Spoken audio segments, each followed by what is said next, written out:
I'm Ryan Milliken from Hardway Performance, and you're listening to the Diesel Podcast. I'm Dimitri Miller with No Zone Diesel. This is Anthony Raines from XDP. This is Jaron Holder from Holderdown Performance. Corey Willis from PPEI. I'm Drew with D&J Precision Machine. I'm Pinky. And you're listening to the Diesel Podcast. Diesel Podcast. You're listening to the Diesel Podcast. The Diesel Podcast. The one and only Diesel Podcast. What is going on, Diesel Nation? We've got a special project for you guys this weekend. We're going to chat with as many of the DPC competitors as we can about their trucks, turbo, fuel systems, transmissions, their experience racing, sled pulling, dynoing, basically everything about the trucks. So we're going to be blowing you up. But before we get to it, we want to thank our sponsors. They allow us to bring these guests and the content to you guys. Make sure and check out ATS, BD Diesel, PPEI, and Dan's Diesel Performance if you're looking to do anything to your Cummins, Duramax, or Power Stroke. Cody, it is great to have you on the Diesel Podcast, man. How you doing this morning? I'm doing great.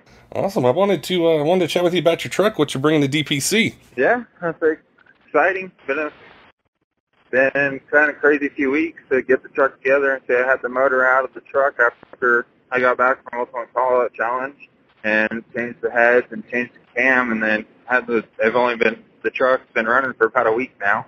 Nice. And it's an 04. Is it a LB7? Yes, it is an LB7. Nice. Now with the truck itself, has it always been something you wanted to, make really good power with, compete, race, sled pull, do all that stuff, or how'd the build start? The build started about a year and a half ago.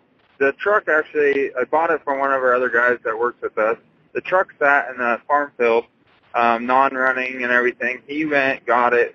He bought the truck for $800 from this farmer. Wow. Non-running. It was a fuel filter housing that was cracked. Got it fired up, drove it off the property, and he started having a little bit of a ticking noise, so he brought it to the shop, and we pulled the motor, and it had a cracked piston, and he already has a built LBZ, so he's like, oh, I don't want to do anything with this, so I bought it from what he put into it. So I bought the truck for $3,200 because he did rims, tires, and all that fancy stuff.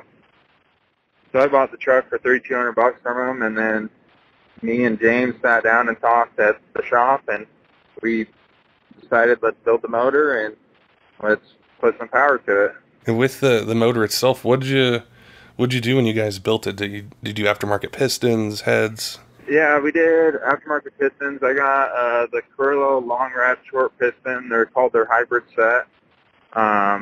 So I know there's only a few people that are running them. Verlin Southwick has the hybrid set in his, and then one of my other guys at the shop has an LB7 that's running the hybrid set too.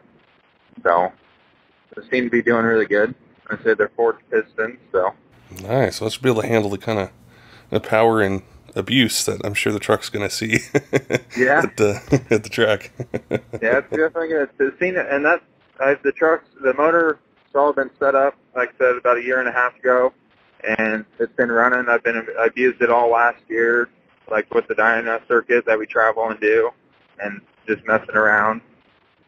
And it just had a single 69 on it, and it made about 800 horse, and then we sat around, and then I put in for DPC, and we got in, so we said, all right, let's hurry up and get a twin kit, and let's make more power. What kind of fuel and air are you running on the truck? I'm running the Fort Warner from High Tech, their 69 SXC, and then their 300 frame, and then I'm running over an 88 SXC of the Fort Warner, and then for fuel, I got 100 over extra G's, 750 pump in the Valley, and a 12 mil pump for my dual fueler. So you've got plenty of air and plenty of fuel. Yeah, I just dynoed the truck earlier this week. Made about just shy of 1,500 on a little bit of spray. So we found some leaks, and we're actually going to fix those today and maybe dyno it a little bit later and make sure everything's good to go, and then load it on a trailer, and we'll be off to Denver in the morning. Now, getting all that power to the tires, how's the transmission set up? Tranny's built by No Zone Diesel by Dimitri, full of billet parts and everything. So it's ready. It'll hold the power. So. Nice. So it's got his competition Yep. set up that he runs. His competition trans. Now with the tuning, what did you guys tune it yourself or? No, I have Bob from Duramax Tuner tuning it for me. He's been tuning the truck from the very get-go. So he sent me a tune in only one version, the first tune he sent me, and he had plenty of fuel, and we were happy with it. So we left the tune instead of tinkering around with it. Nice. For the different parts of the competition, do you like to or have a lot of experience with sled pulling, drag racing? Maybe one more than the other. Is there anything that I have more experience with the dyno since I run the Northwest Dyno circuit, so we have two of our own dynos. So I have more experience. I spend more of my time on a dyno. And then pulling trailers. I've been doing that for years, and we pull our big 53-foot trailer everywhere. So definitely trailer and the dynos where I'll definitely have more experience with, just from doing so much of it. Drag racing, we've at our shop, we've always had issues with the drag strip, and we've only sled pulled a few times. So I was just thinking though, like as you work at Custom Auto, yes, you guys are at elevation, so you guys are used to I'd say building the trucks and the hard parts, the air, the fuel, being able to run them, above sea level and what it takes to do that. So you guys should be dialed in for that part of it. Yeah, well, I say we'll definitely have the truck dialed in for Denver, and so we're just want to make sure it lasts all through every single event. Because as soon as I get back from the DPC, the truck's going. I'll be back from DPC, and it's going right to Montana to a Northwest Dyno Circuit event. That's what's so cool about these trucks is they're not. I mean, they're used. You use them for dynoing, racing, sled pulling, traveling, taking it different places. Yeah, it's not just something that sits there and looks nice. They do, but I mean, you're using the power. Yeah, I'm definitely using the power, and that's the thing is I daily drive that truck back and forth to work. What are the street manners like, daily driving? Street, it's definitely, on tune 3 is what I normally keep it on, but sometimes I turn it down. It drives really good on the streets. It responds really good. Get into it a little too hard, it'll definitely blow the tires off.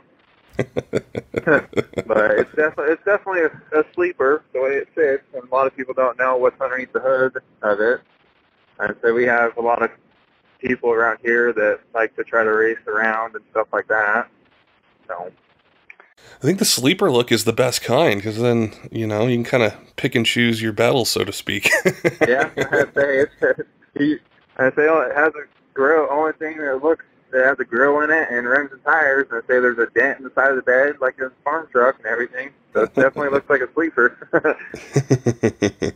Now, for a competition like this, how big of a crew are you going to have? What kind of support structure do you have to do an event like this and participate in it?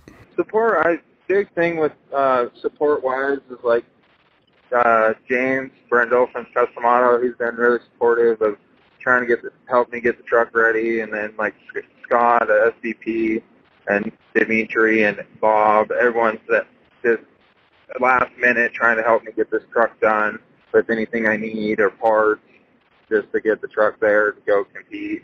It's hard with the crew people. I had people that were going to go, then they had stuff come up, and my other crew, all my other shop guys are all on their way to Oregon right now for Siskiyou Diesel's event to run the Northwest Dyno Circuit. So I'm just bringing one guy with me, so one of my buddies I know. So I'll have one crew member and me.